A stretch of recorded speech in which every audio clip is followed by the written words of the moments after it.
ma jamal wóor. daa dolliwaat.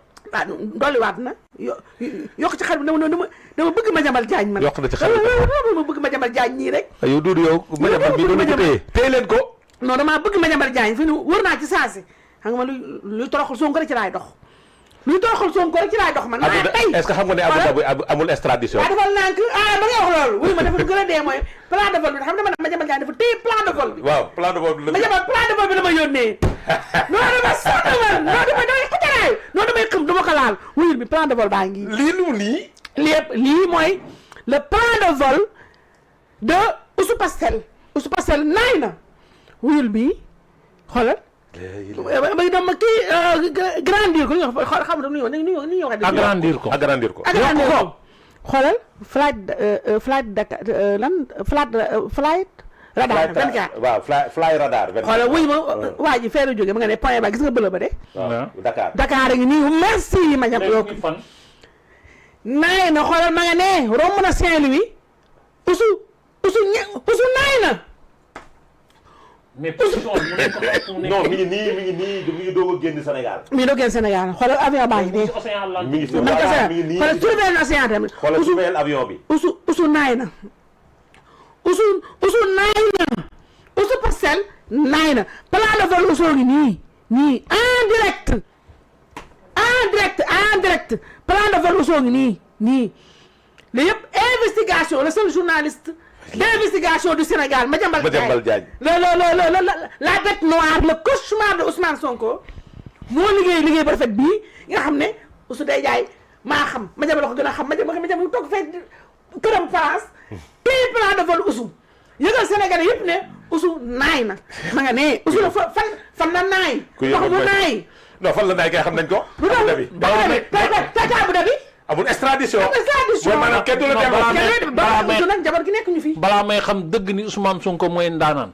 mu démentir. non mu démentir léegi. tout de génn rek def bain de foule. yaa ngi si sa kër góor gi. waaw wane sa bopp. waaye ñu selfie na def selfie. Ousou may ñu selfie. ah selfie su nekkee ci biir avion bi nag. non wala selfie wóorul. selfie na génn. iya am na génn rek def bain de foule. wuyu ma lii non ma jama jaay doy waar xool ma lii. wuyu ma lii mooy plan de vol. avion bi. jet privé Falcon. Dassault. Ousmane Sonko mi ngi ci biir avion ba nii. jet privé naay ba ñooy jëlee Coupe d'Afrique. ba ñu jógee Yaoundé. non dama jaaxle. aéroport international de Yaoundé bu ñu fa jógee. avion bi sénégalais yi dañuy xool avion bi. waaw ba bu muy wàcc fii Léopold Senghor. maa la ko wax. léegi tey loolu lañu waaj andil. mais loolu nag lii mooy exclusivité ci Falcon privé. non xam nga. dagg leen li exclusivité la plan de vol de Ousmane Sonko de Dakar à Abu Dhabi. xam nga tey. mi ngi nii. bu doon ma ngay naay. bu doon ligne régulière la. waaw mais bu doon ñii dañ xam. waaw ñëpp mun nañ ko xam ba pare Diomaye dina xam kii ak yooyu. waaw mais jet privé. jet privé boo yeewoo suba teel am plan de volam rek. ndaanaan ka. non dama bëgg xam porter information. non c'est que Madiambal Diagne mooy bandi. xam nga kii ñii dañuy wuyulu Madiambal leen ne wuyu banday baayam. toog fee téye réew mi. Madiambal fee la toog téye réew mi. téye yow yaa fi toog naan naay maar dafa naay. Doudou wuyul bi xool bi gis nga décollage Dassault Falcon 8X mi ngi nii Madiambal li la joxe toutes les informations sont là Dassault Falcon 8X. Doudou yow est-ce que waa ji naayul sérieusement. man naa sama xel tey na. non sañul naay kay xanaa. yow kii non yow tam kii guerrier la. yow bu doon guerrier. non Ousou wax na dëgg nag. yow tam yow Ousou mooy ak booyam yi. waaw yow kii lundi mu ñëwaat. lundi moo. waaye lundi non dama ne. non léegi mu génn. déedéet du lundi dafa sori bu lundi. danga naan na seetlu communication prémature. déedéet non kii léegi mu génn def fin de foule. dañ ko invité reer foofu Abu Dhabi. déedéet non Doudou fi nga waxee baaxul. c'est-à-dire li mu war a def mooy. Madiambal dafa ne. waaw Ousmane Sonko. waaw 17h. bu ñu génnee vidéo bu yàgg na. voilà 17h25 la génn Sénégal. waaw jël jet privé. dem Abu Dhabi. Falcon 8X. dem Abu Dhabi. waaw te depuis 2 jours. jëlee na ay bagages déménagé na ay bagages am Petit Palais. waaw dem. man ma yokk te ne gis naa ba camion démb. man mani. waaw démb 4 personnes wax nañ ma ne naa taxawaal fee wala ma yónni sama benn reporter primature ndax camion mi ngi dugg ba ci biir waaw di génne te moom ci ma ko wax benn ci otom la nekkoon ne ma contenant 3 bay waxam ne téléphone sax maa ngi dee am na benn gendarme circulé man démb vers ay 17h 18h man mii jeeg bi toog waaw boo paree léegi nii ma jamal joxe détail prêt plan de vol Momar tegal plan de vol bi waaw Momar da nga teg plan de vol bi à droite xoolal kaay Momar da nga teg plan de vol à droite teg tuuti ma jambal bi à gauche ma jambal ne waaw dem na Abu Dhabi waaw poser question ne est-ce que dafa Ousmane Sonko dafa daw waaw wala déet ñun ñu xam ne premier ministre voyage am yëpp dafa bokk ci agenda républicain dañ koy yëgal yëguñu fu mu Ousmane Sonko waree voyager en tant que premier ministre xaaral ma ñëw yëguñu fu Ousmane Sonko waree voyager en tant que premier ministre président de la République moom annoncé woon na ci conseil des ministres ne suba day dem Angola je pense que 24 heures wala 48 heures la léegi tey jii ñun li ñu laajte mooy Ousmane Sonko Pastef dañu am Pastef am nañu cellule de communication c'est un leader de parti premier ministre gi mu doon primature yor cellule de communication information bu toll nii ak dans le contexte actuel de tension entre le président de la République et son premier ministre ñu yëg ne Madiambal Diagne mi nga xam ne mooy bête noire Ousmane Sonko nga xam ne Madiambal depuis 10 ans que Pastef existe sur l'espace politique dans l'espace politique Madiambal musul wax lu nit di dindi Ousmane Sonko ak géttam gi musuñoo démentir Madiambal Diagne bii nag mooy occasion rêvée sine qua non pour tey c'est une obligation mooy tout de suite samedi bi nii tout de suite il est 18h30 balaa 20h na cellule communication primature weddi Madiambal ne le premier ministre est là waaw doo mu dëgg xaaral ma kii duude dama bëgg mu leer yow da ngay jaxase yow xaaral non du jaxase mais non lii non c'est le journal républicain su démentiré waa ji non tu n'as pas compris Adama non Adama tu n'as pas compris xoolal il faut que may wax waaw maa ngi lay déglu il faut que déglu ma maa ngi lay déglu non li may wax ne du ay roubé xam nga non tu veux être dans la non il faut que ne ça on est dans l'orthodoxie du ay roubé xam nga ma la wax c'est-à-dire dafa am nous sommes dans un contexte de tension entre le premier ministre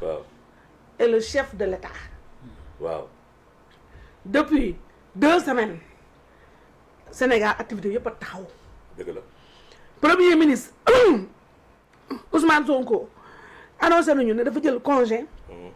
congé yoo xam ne pas réglementaire parce que amul déposé wul bañ koy jox. c'est-à-dire lii on est sérieux. Tout à fait. Parce qu'on donne une information et c'est extrêmement sérieux. Donc nous sommes dans l'orthodoxie républicaine. Donc, il a repris service mardi dernier. Nous sommes ici, contexte particulier. Donc, Madiambal Diagne, un journaliste senior d'envergure et d'investigation qui donne une information pareille, du lu ñuy foowee du lu ñuy salfaañe dafa ne le premier ministre Ousmane Sonko a décollé à 17h25 aujourd'hui à l'aéroport Léopold Sédar Senghor, je le répète, à bord d'un jet privé, ce qui est déjà une information capitale et extrêmement délicate dans le contexte actuel. Sonko jëloon na fi jet privé mun ay wax yu bëri ñemete ko jëlaat bii mu jël ko ci li Madiambal wax Madiambal joxe toutes les informations précises yónnee ma plan de vol bi Madiambal Diagne moo ma ko yónnee man Aïssatou Diop Fall moo ma yónnee plan de vol jet privé bu Ousmane Sonko jël nous sommes samedi 22 novembre il est 18h32 Madiambal Diagne dit que Sonko a décollé à 17h25 à bord de ce jet privé à destination de Abu Dhabi. Madiambal revient pour poser une question, s'agit-il d'une fuite ou pas? Et puis il donne encore une autre information. Depuis 2 jours, Ousmane Sonko a déménagé des affaires du Petit Palais à la cité Keur Gorgui, là où il habite. Mu def benn interrogation ne le président de la République doit aller demain matin en Angola. Maintenant là l'orthodoxie républicaine waaye tegal nii waa baax na l'orthodoxie mooy lii de mooy pauvreté l'orthodoxie mooy ci république lañ nekk. dëgg la. voyage premier ministre institution là. Tout comme évidemment seen ay voyage lu nit war a yëg la.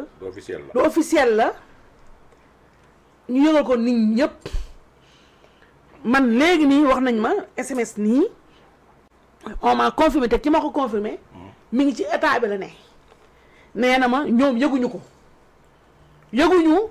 fenn foo xam ne premier ministre dafa waroon a voyager kon xam nga voyage bii te Madiambal du waxantu du defantu donc là il faut que immédiatement ipso facto que les services de l'État notamment la primature qu'ils démentent ou confirment cette information parce que buñ ko démentir cela veut dire que elle est vraie et si elle est vraie c'est très lourd